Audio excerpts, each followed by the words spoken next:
right, we made it official there. So we got TJ Goldade on the line. How's it going, man?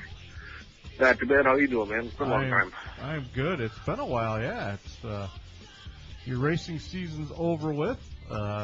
Yep. Because it's cold out up here. You don't get to race down where it's still nice out or still summertime. No. So we're done. what I thought we'd do is maybe do a little recap of the season.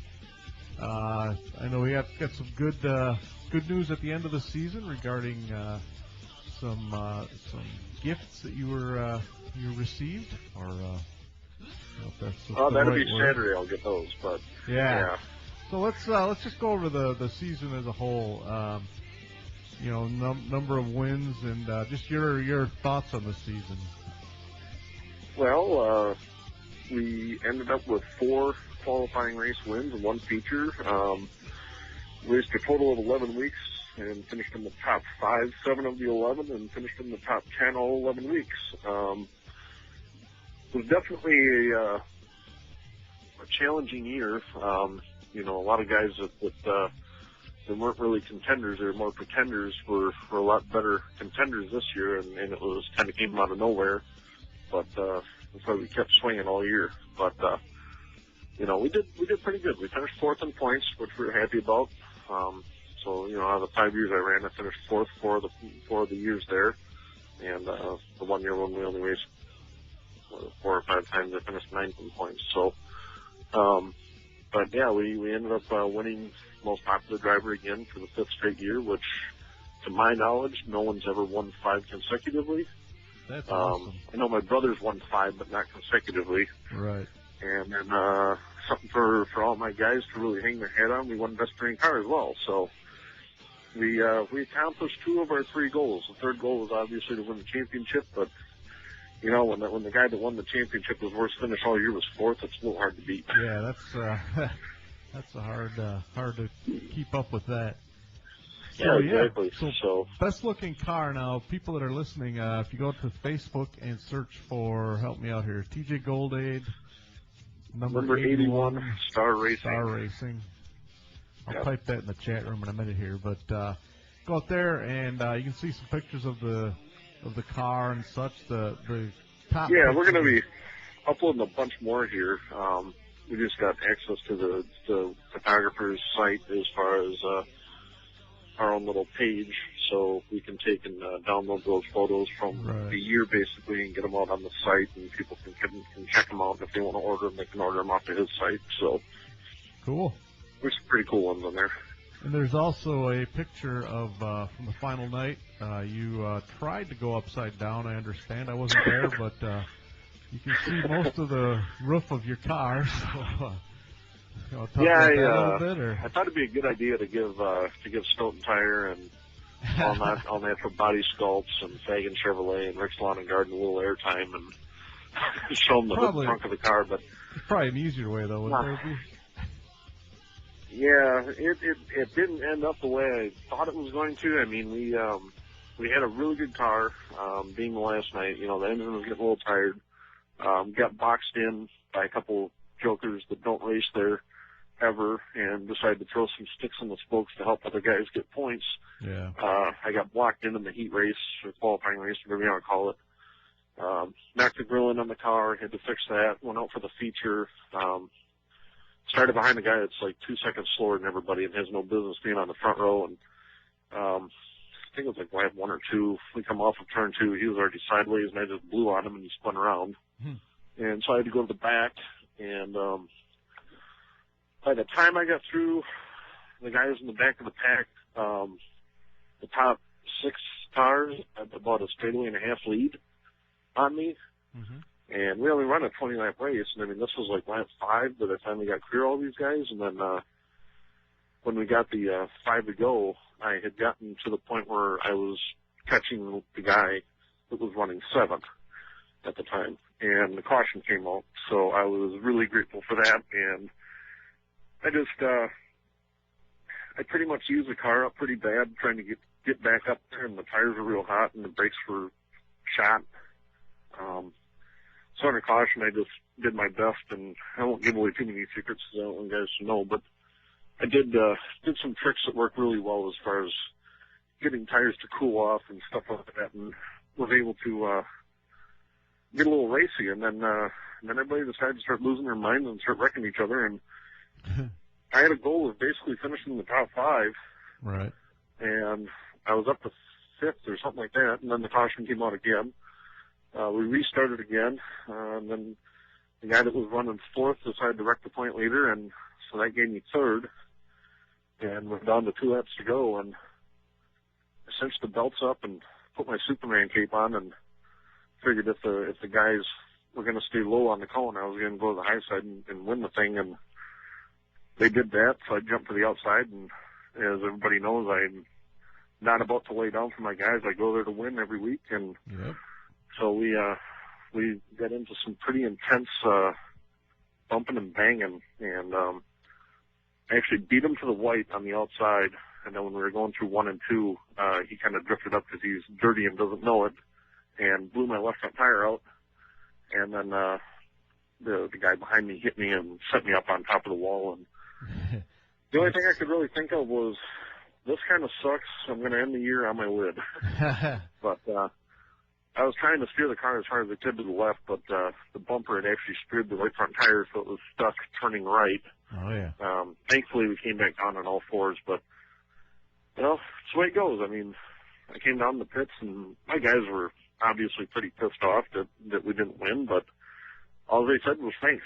You know, we're really grateful that, you know, you at least weren't a bitch and finished 5th. So, yeah, that but, you know, that's picture's just, I mean, crazy. you know, the model that we've always had is, you know, we may not win them all, but we're going to go down swinging, and we did that. Yep. So, some people call it stupid, some people call it completely crazy. I call it fun. Yeah, that picture is crazy though out there. You guys should go check that out. It's car's up pretty much almost vertical, but yeah, we had asphalt scrapes on the bottom of the door, so that was pretty wild. So that kind of brings us into the next part of this, the announcement for you as far as next year goes. What do you want to say there? Well, I kind of feel bad about it, but you know, I haven't really been honest with everybody for the past couple of years here. But after the wreck I suffered in 2010, I suffered a stage 2 concussion, which there's only 3 stages. Stage 3 is you're in a coma. And I went in and got diagnosed, and I obviously stayed out of a car up until roughly about a year later, and then I raced pretty much the whole year last year. Didn't really tell anybody, but I was constantly having headaches yet. And so with about 3 weeks left of the season, I went into the doctors to get rechecked. They did an MRI. So this was in late August. It was late August this year. And they didn't find some stuff they liked. And so October 1st, I had a appointment with a neurosurgeon. And he's actually a race fan and understood everything that I use as far as safety is concerned, being a full containment seat and a HANS device. He watched the video of what happened, pretty simply laid out due to the severity of the angle of the wreck and everything like that, and then also taking a look at my seat post-wreck. Without the HANS device and the seat, he says that wreck probably would have killed me. It would have taken up into my brainstem. So, right. The thing that really sucks is the headaches came back real bad with about 2 weeks left of racing. Mm-hmm. I kind of hid it from everybody. Wanted to finish everything out strong, and then at the appointment, he showed that there is permanent brain damage. There's a couple spots that you don't see in someone's brain until they're about 70. Leads to dementia, Alzheimer's, and Parkinson's. Mm-hmm. The thing that really set in was, he says, you've got 2 kids and one on the way, and if you take another hit like you did in 2010, you're going to be coming in here to see me and you're not going to remember it. Right. So, unfortunately, I'm going to have to retire. it was hard to really accept the fact, being I'm not even 30 years old yet, and I've had a pretty good career. You know, this is all I've ever done since I was 3 years old. I mean, I've been around race cars and stuff like that forever. Yeah. And, you know, I've been having a lot of fun the last 5 years racing. Mm-hmm. So it sucks, but, you know, I don't really know what I'm going to do with myself yet, but, probably won't be going to any races to watch anybody because, someone starts winning that I used to whoop their ass every week. Everybody's going to be on watch and making sure I'm not fixing the car to get it ready to go again. Yeah. Yeah. But, you know, on the bright side, I mean, my son can start racing go-karts when he's, you know, 4 or 5 years old. He's right. 2, so, you know, I gotta look out what's best for the family. Well, yeah, Karen that makes she had no. Go ahead. Yeah, she had no input on it. I mean, other than, you know, she wants me here for the long term, obviously. Yeah. But like she was saying, you know, she's never done anything as long as I've done this racing thing, and she can't imagine having to give it up. Right. So it's been difficult, but you know, I've got a good outlook on it. I got a lot of good friends. You know, my crew guys were a little upset but understood it, and even though they were just like, you know, you're gonna do whatever you're gonna do, and we're gonna stand behind you 100%. But you know, you do have kids, dude. Yeah. So, you know, and then obviously with the racetrack running their partial specials only schedule next year, that made my decision that much easier. Mm-hmm. So, and my crew guy Steve asked me last week if the racetrack was next year, what would we be doing? And my honest answer was, I don't know. Right. But just because, I mean, for once, I mean, we had all of our sponsors lined up to fund a full season, get a new motor, have a chassis built in 2 years. You know, it's just one of those deals where when everything's right and then something bad has to happen. Yeah, but I mean, if you would have another hit like you had, you know, it could be really bad. You know, I mean. Oh, exactly. I mean, you know, you look at like Jerry Nadeau and Steve Park, and you see those guys. Yeah. You know, they got all messed up, and I don't want to end up like either one of them two. I mean, right. Basically, what I'm still dealing with is post-concussion syndrome. You know, most people are over it in 12 months, and because I really never took a break and just basically been lazy, and if anybody knows me, knows I can't sit still for 5 minutes. Right. You know, I just never gave my brain a break. I mean, you know, the last month here, whenever Karen and I go somewhere, she drives. Yeah, it's just, I don't know. Yeah. Pretty boring, actually. But, you know, I want to get better, so that's the big thing, and, you know, it definitely sucks waking up every day with a really good headache that, you know, at times will lead to a migraine, and then you just got to deal with it. And, yeah. So. Well, we do, you know, obviously wish you well. That goes without saying, but you know, if you know, definitely we'll keep you as our NASCAR correspondent for next season, or maybe more this season. I guess the season's kind of winding down. Dale Jr.'s thing had nothing to do with my decision. Right. Oh yeah. So, but maybe we should have done that a little earlier, but that's all right.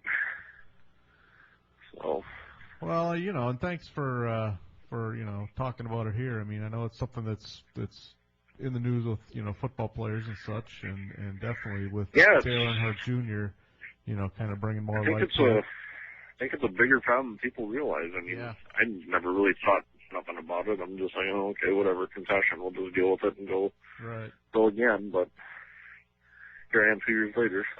Yeah. So. All right, man. But, well, like I said, we'll definitely be talking to you more. And sounds good. Thanks for coming on and telling us about this. Yeah, no problem. All right, this is TJ Goldade, and you can find, like I said, the Facebook is TJ Goldade, number 81 Star Racing on Facebook. Go check that out, and a lot of good pictures on there, and he puts a lot of good posts on there too, for some funny stuff.